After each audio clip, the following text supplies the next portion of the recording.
session to make you stay away, right? I have with us here today, this afternoon, two distinguished speakers. We have with us Mr. Paulo Antonio Viana Jr., the Deputy Head of Division in the Division for the Promotion of Industrial Services within the Secretariat for the Trade Promotion, Science, Technology, Innovation and Culture at the Ministry of Foreign Affairs of Brazil. Thank you so much for coming and putting your time with us. And next to him is an old friend of mine. He's Dr. Daniel, right? Yeah, Dr. Daniel Barrow, the President of Malaysia Prop Tech Associations, right? Now, I'm going to hand over the mic to Dr. Daniel first, then followed by Mr. Paulo. Each speaker will have 8 minutes to share, whether your slides or you're just sharing, and then I will stop you on the 8 minutes itself and just give you 30 seconds to wrap up, followed by the next speakers, and then we have Q&A. Right? I will probably ask you 2 questions, and then probably we have questions from the floor as well, right? So, after to you, Dr. Daniel.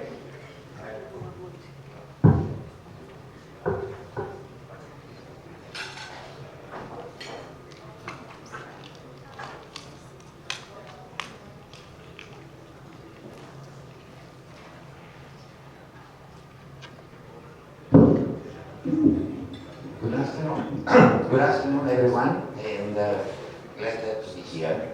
Even though technology in property might be a bit far away from sustainable trade, but at the end of the day, sustainable trade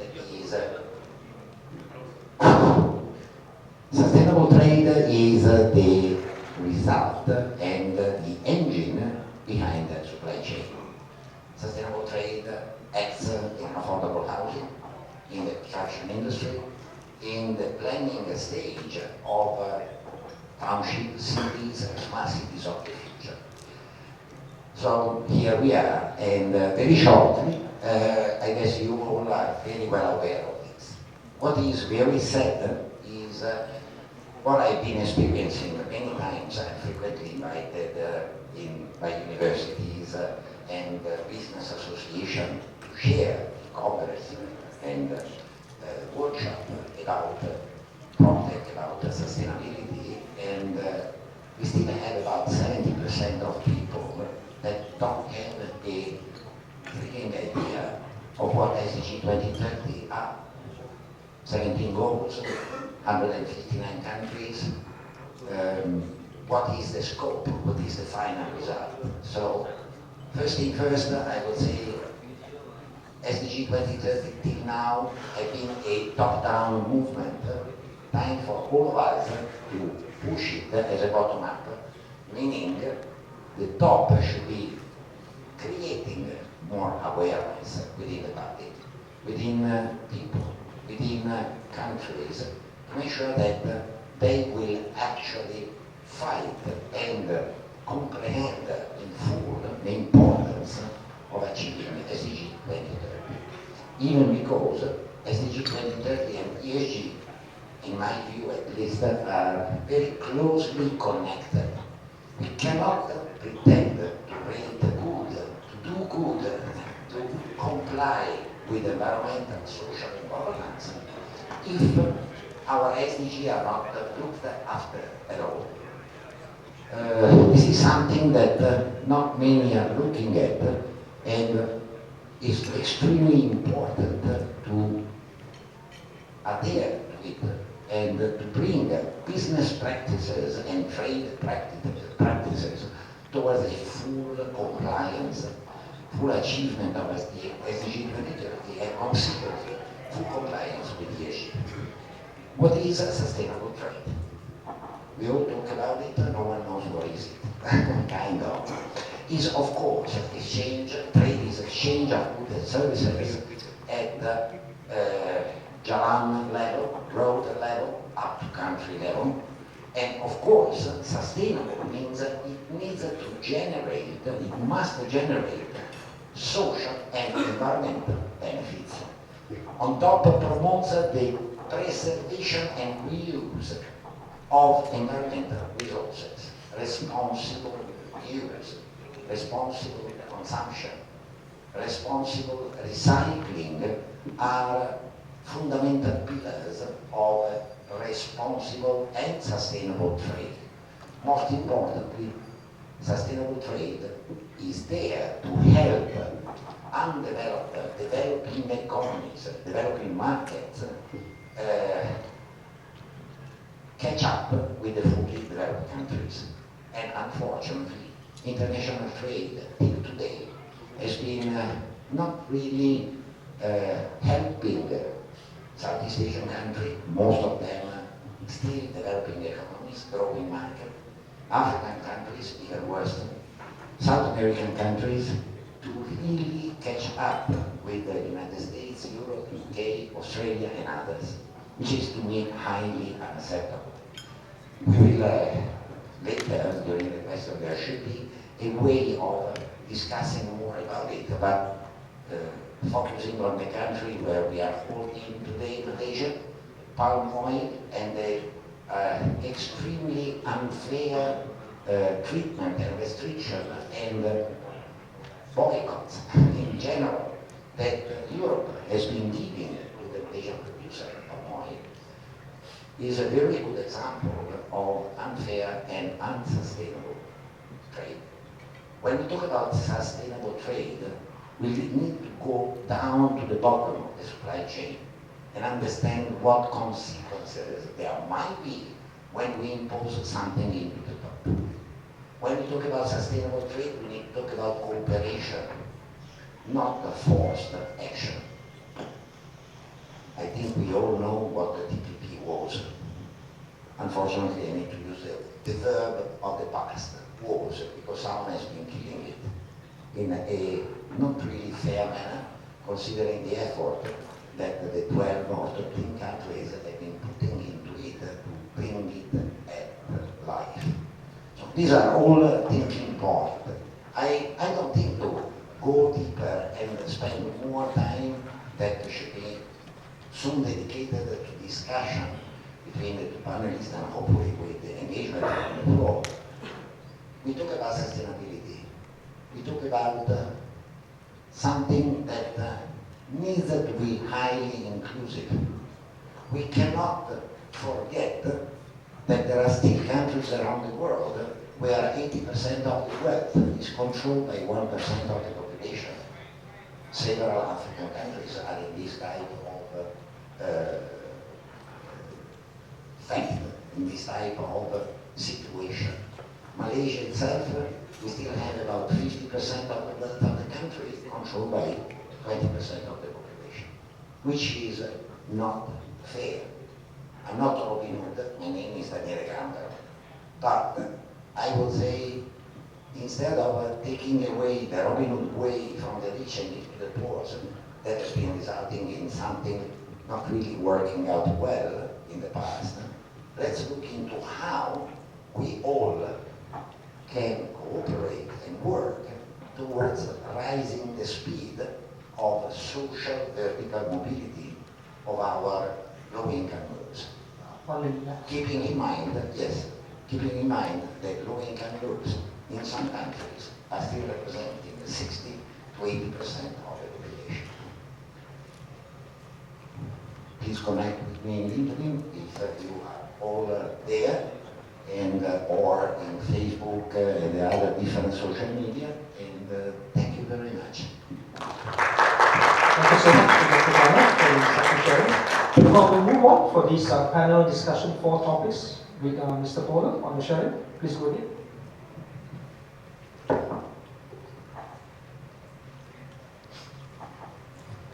So, good afternoon, everyone. It is a pleasure and an honor to be here with you today, and I thank ISI for this opportunity. I first of all would like to ask for your understanding. I am not feeling at my greatest today, but please bear with me. Sure. So my presentation has a lot of connecting points with Mr. Daniel. I'm also going to approach the SDGs from more of a political perspective, the political perspective of a developing country. Is it okay?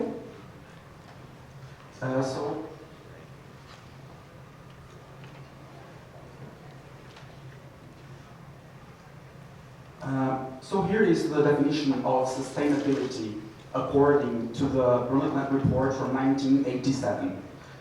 This was the first time that the term sustainable development was established, and it reads as meeting the needs of the present without compromising the ability of future generations to meet their own needs. As I'm going to argue, sustainability and sustainable development can be considered interchangeable terms, but I would rather use sustainable development here because I want to highlight the word development. And this concept brings three dimensions of within it. So I'm not going to highlight only the environmental aspect of it. The three dimensions of of sustainable development are the economic aspect, the social aspect, and the environmental aspect itself.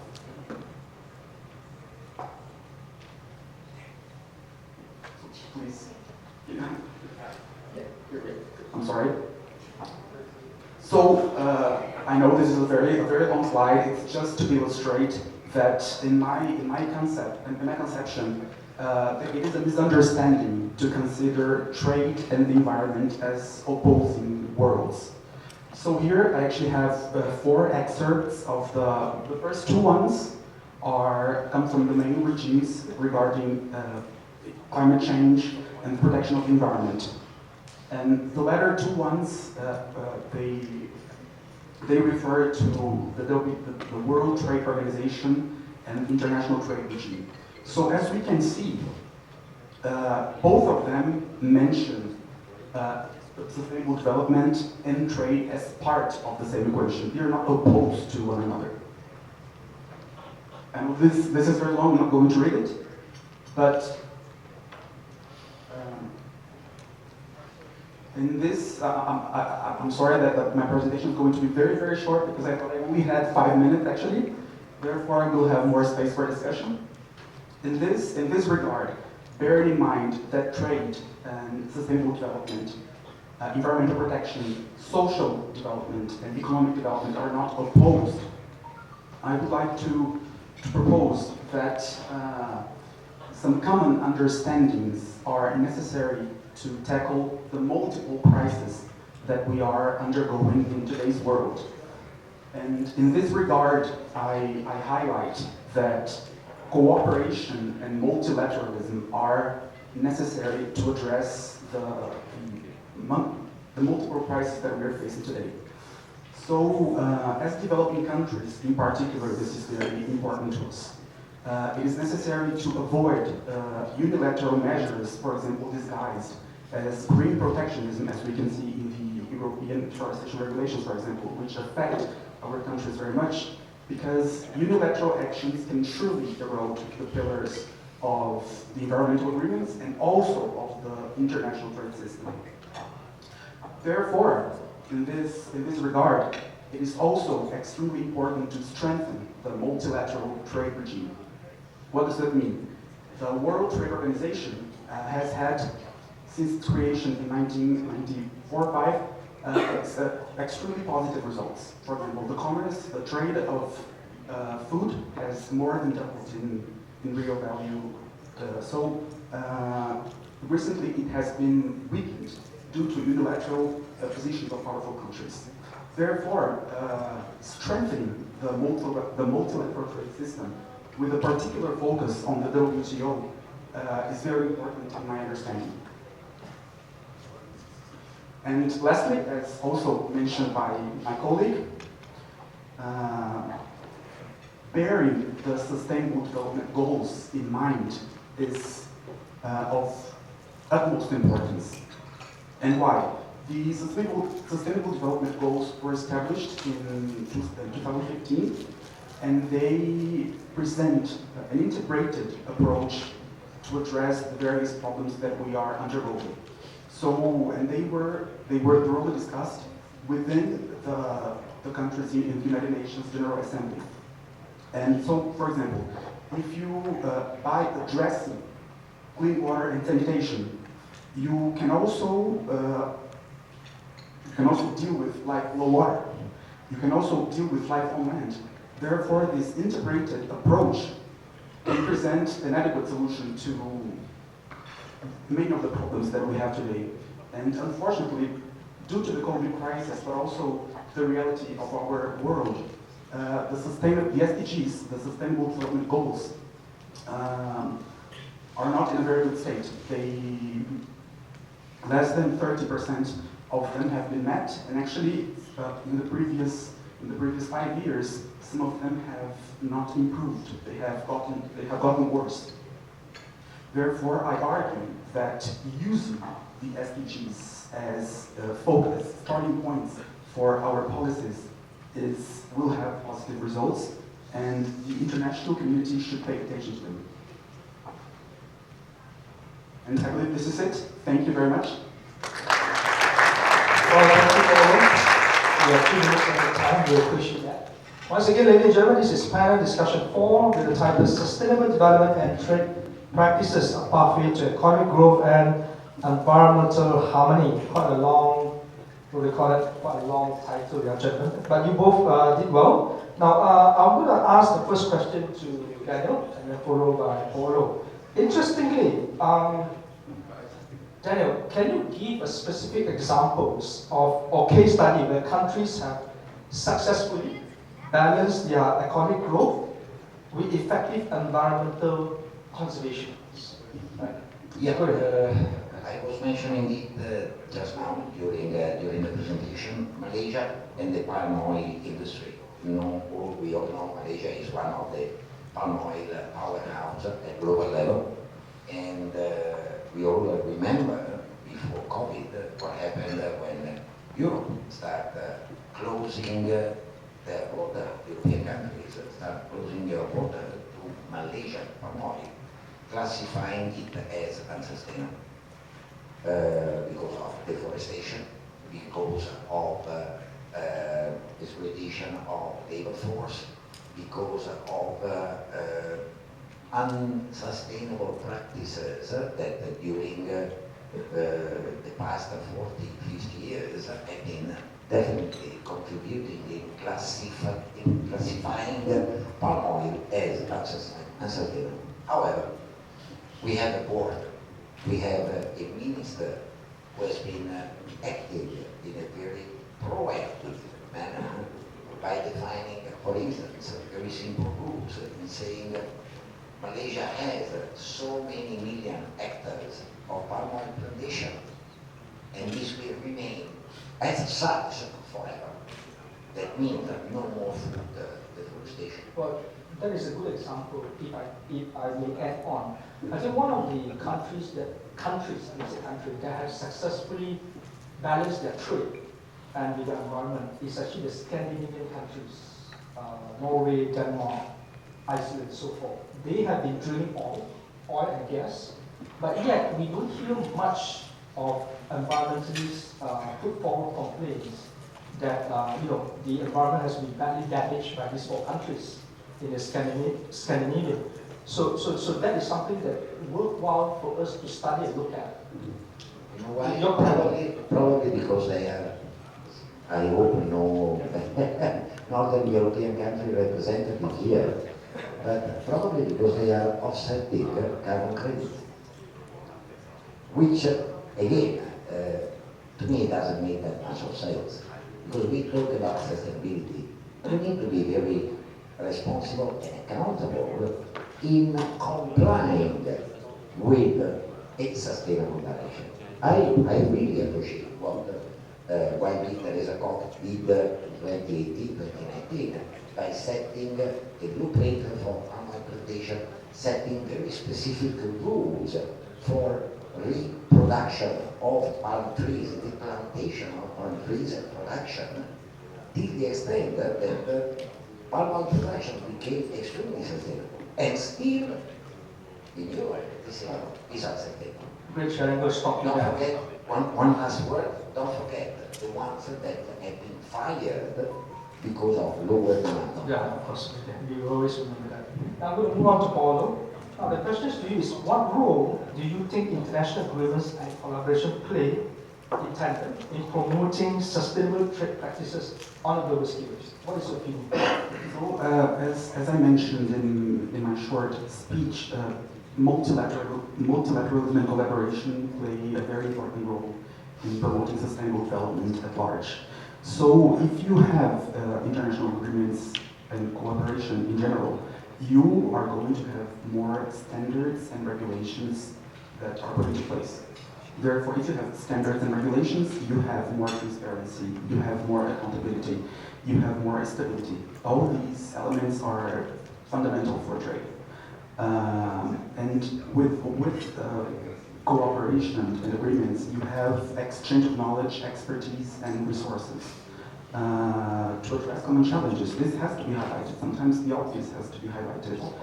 So you mean that these international agreements work like a checkbox?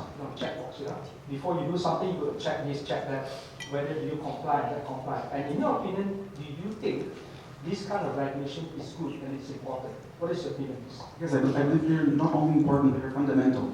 But if we have a common problem, a problem that refers to all of humankind, you can only properly address these problems with a multilateral or multi-layered cooperation that engages all the peoples. That's why I said that involving the framework of the United Nations and the WTO is fundamental to address sustainable development. It's fundamental. Yeah. Now, the business community always complain that too much regulation does not allow them to innovate or does not allow them to do business freely. Well, I agree and disagree with that personally, because checkbox are important, because it releases you, it keeps you in check, so that you do things according to the regulations. So in your opinion, will the current regulations, for example, what Danny mentioned, I'm just saying example on palm oil, will it need to be regulated further or it needs to be loosened further? What is your opinion on a macro perspective? In my personal opinion, regulation is mostly positive. So, of course, I understand the need and the urge for innovation, but policies can also promote innovation. I am not this person, even because I work for a government, but I believe in the positive role of government and regulations. And I understand that, of course, the private sector is fundamental to promote innovation and to implement what is the productive sector in general. So let's mention the economic aspect of sustainable development. International trade has promoted the elevation of living standards throughout the world. It has promoted, as I mentioned before, innovation. It has promoted greater productivity. And since when the countries get involved in the international trade system, they tend to adhere to more stringent labor standards as well. There is a possibility that can happen. It not necessarily does, because there are countries that, when involved in international trade, they can the labor standards, for example, can become poorer. So, therefore, I think I'm very confident that the importance of regulation is fundamental. Regulation is fundamental to maximize the positive externalities and to minimize the negative externalities of trade. That's a good observation. I'm going to move on to the next questions. Now, for the last few years, the United Nations, especially on the environmental divisions of theirs, has spoken about the need for reduction of carbons, a reduction of temperature, not carbons, globally on 1.5 degree, right? Reduction of 1.5 degree. But yet, there are many challenges of especially developing countries, to meet their targets of reducing, their carbons, outputs and so forth, to meet the 1.5 degree. Now, the question to Daniel and after that to Paulo will be, what do you think are the major challenges why businesses, especially and governments, are not able to meet these targets? And how do financial institutions play a role in this? Well, businesses, above all SMEs, because those are the spine-bone of all countries around the world, and government, I think Chinese are saying it's like having chicken and duck trying to talk to each other. They don't understand each other, kind of. Regulation are designed for big corporations, not for SMEs. SMEs has no education, no comprehension. So there should be a more specific address towards environmental issues, carbon reduction, specifically communication channels, specifically designed, as I was saying before, bottom up. Good for the So you people. meant that this reduction of carbon credits or reductions of temperatures are all top-down approach? Yes. Good observations. Now, Paulo, what do you think of this? Well, I'm going to mention in a sort of different way that I'm going, again, bringing it to the topic of the developing country perspective. It is very hard for developing countries to implement policies without the necessary resources. I totally agree with that. Yes. I totally agree with that. Therefore, according to what has already been decided in the multilateral fora, the developed countries agreed on providing the financial green system with $100 billion per year until 2020. That has never happened. So as the developing countries, Brazil in particular, likes to highlight, we abide by the principle of shared, common, but differentiated responsibilities.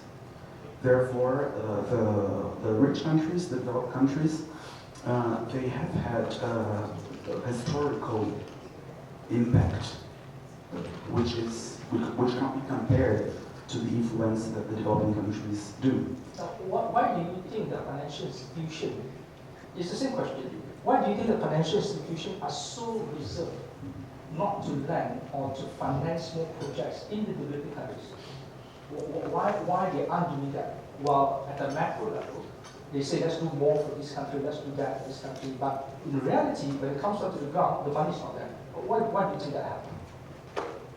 I think it can be considered even a matter of perspective, of lack of knowledge, and maybe lack of structure of certain countries. I'm not going to bring this word, but yes, naturally the... So then what's your take on this? Well, I agree, and definitely there is you were mentioning corruption, bad governance is a more politically accepted term. Bad governance, unfortunately, is very common. And again, a big lack of regulations. In Malaysia, also Malaysia has been, the Security Commission has been started enforcing some basic rules of engagement in terms of ESG compliance. But again, Security Commission, also Malaysia, big corporations. What happened to the 1 million SMEs that we have in Malaysia? They are totally left So there's no trickle-down effect, yeah? Exactly, and unfortunately, when we do go at the micro level, banks are hardly so what it is helping. that everybody's working on the silo. We come to an end to our panel session. Once again, thank you so much to, is there a question from the floor? Oh, we take 2 questions, we still have time, huh? Somebody at the back that pinged me 5 minutes, so I was looking at the watch. So we open up to the floors. Since we still have time, any questions from the floor? We take it. While we are waiting for a question, if you don't mind. There's a question at the front there. Will? Please state your name and where you're from, and the question is to whom. Yes, my name is Alejandro. I am from Colombia. I represent my country here in Malaysia. And thank you so much for all the insights. I just want to know if there's an example, like all of us work better with examples, that if you have seen a case study between the collaboration between Brazil or Malaysia or other countries, Paulo, where you have addressed this type of situation where sustainability is at the core of doing business or doing partnership. That's one question. And for Daniele, it's like you had a little bit of tips, a few tips of what can you do to really solidify this type of partnerships. What are those things that can really trigger a partnership towards sustainability in any type of business or in the type of businesses that might be of interest to countries like ours. Thank you.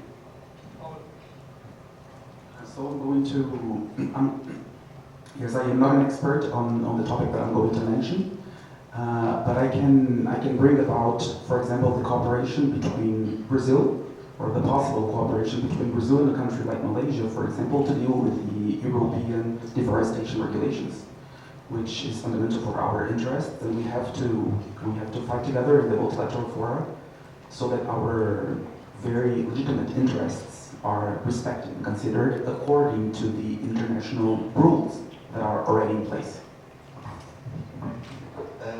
From my side, I would say example, I don't have any in mind, but we are currently doing, as Malaysian Project Association, a very close cooperation with the Malaysian Digital Economic Corporation under the Minister of Science and Technology.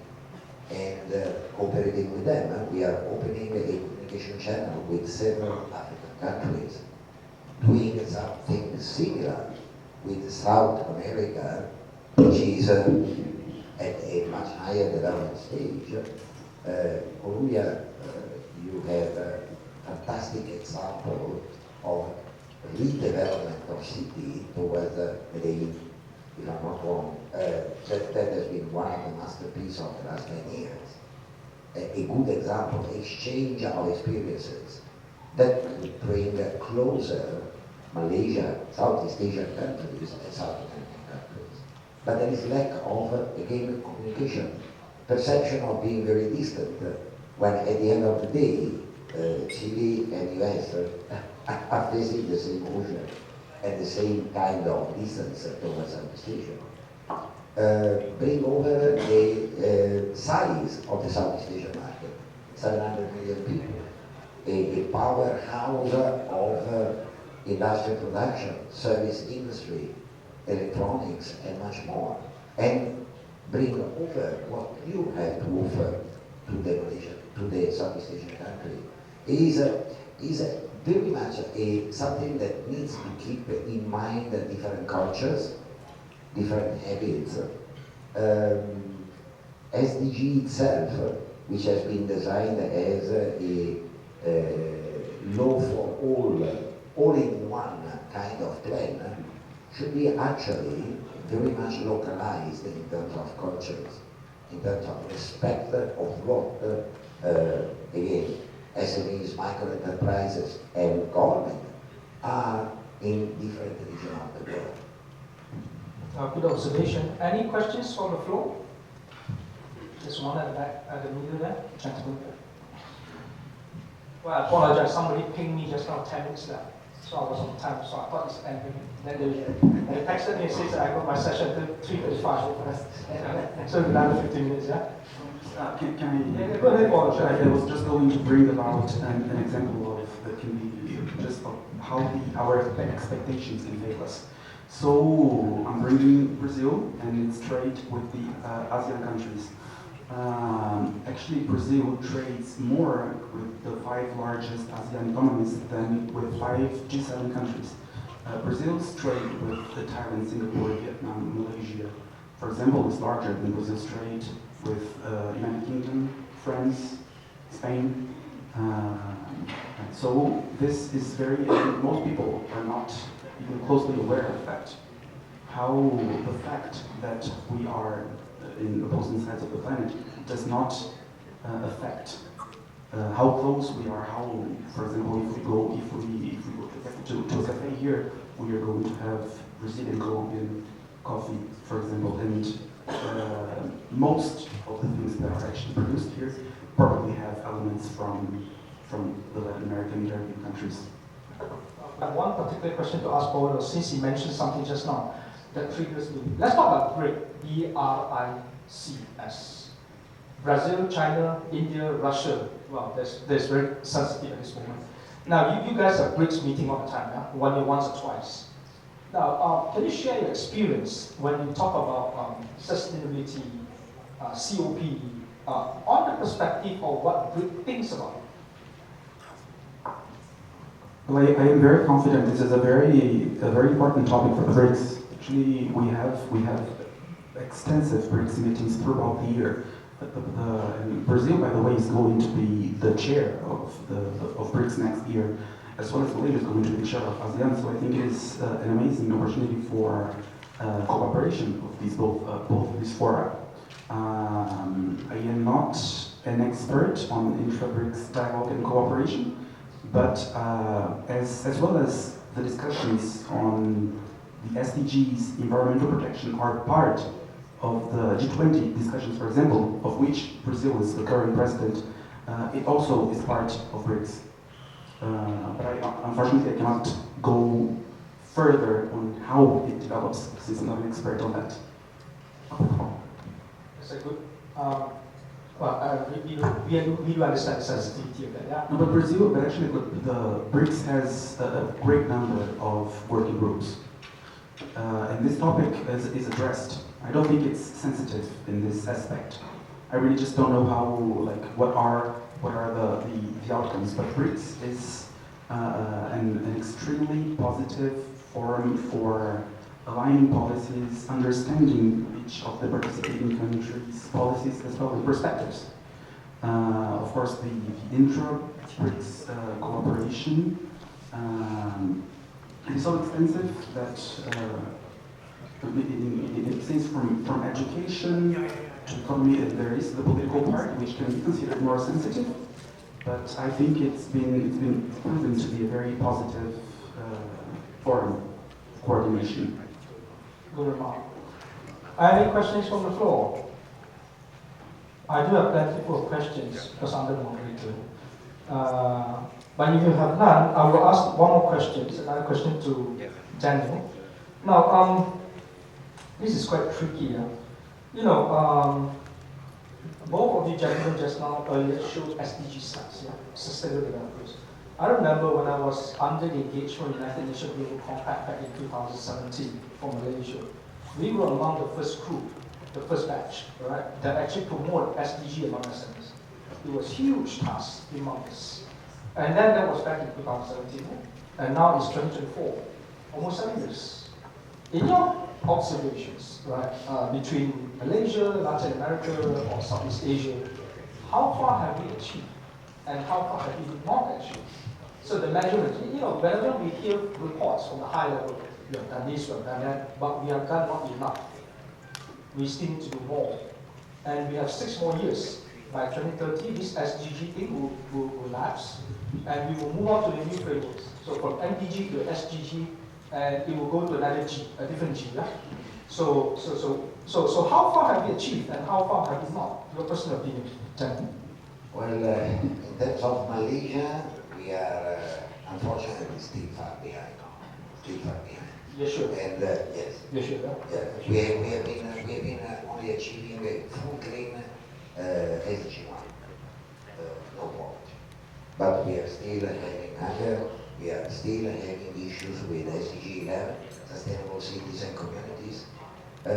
We were talking just now about the carbon footprint. Is that why? Because Malaysia has not been able to meet certain goals, and that's why it has an impact on the trade relations between Southeast Asia countries and Latin America. No. Personally, I don't feel like that. I feel more lack of awareness. Huge lack of awareness. So it does not impact on the trade. Yeah. So Paulo, same questions, but on the Brazilian perspective. Regarding how the SDGs have been approached or if they have been accomplished, it's not my opinion, but it's a fact that unfortunately the SDGs are far from being accomplished. Actually, as I mentioned before, we have a bit of a dismal perspective on the SDGs, which actually, in my understanding, reiterates the importance of the SDGs. In the past few years, we have had not only the crisis that we face regarding climate change and COVID. So I understand that for the promotion of the promotion of the SDGs is fundamental to address the other crises that I mentioned, environmental crisis and possible economic crisis that might arise. And I can mention a very successful Brazilian policy because SDGs are integrated within the framework of Brazilian policymakers, particularly of the current Mullah administration. So I can mention the Bolsa Familia program, the Family Allowance program, which tries to address multiple issues: education, direct transfer of cash to poor families, but they have to prove that the children have been vaccinated. They have to prove that the children is going to school. But the golden question is that a direct impact on trade relations? Same thing that I asked them. On trade relations, I think so. Like there You is. say no, or you say yes? I think it's just a different difference of approach, difference of perspective. And why do I say that? Let's say that you are successful in accomplishing education goals. If the population has more formal education, you tend to have more innovation. You tend to have more transparency, accountability. All these elements are fundamental to promote trade. In this sense, yes, for example, if you have... So again, it's a direct correlation between the policies and the implementation. So there's a direct correlation. That's what the impact on trade. In this regard, I would not say direct. There are direct and indirect communicating points. The answer is yes. Yes, since everything, as I mentioned since the beginning of my presentation, these areas are not clear-cut. They are not separate from one another. They are part of the same equation, we can maybe find that this is difficult, harder to grasp. But addressing all these issues together, actually, I believe is the best way to deal with them. It's good. It's good. I would like to drop a drop idea from the sky. One of the things that we all have been saying since 2015, we didn't cultivate future generation. Why our schools, I'm talking from Malaysia, I don't know South American countries, but I know for sure Southeast Asians, in schools are not teaching about SDG. There is not a weekly hour or 2 hours of education about sustainability. Our kids don't know what SDG 2030 is, and what sustainability means, and what carbon emission footprint is. It doesn't make sense. We want to look for a growing, a greener and more sustainable world. We need to invest on people. We cannot keep on relying on... So you're empowering the community the future generation. That's it. You're empowering since they're small. That's what we meant actually. Yeah. That's good observation. No country in the world that I am aware of has been doing it. Except for Singapore. I'm aware Singapore does that. It's always Singapore, yeah. It's always Singapore.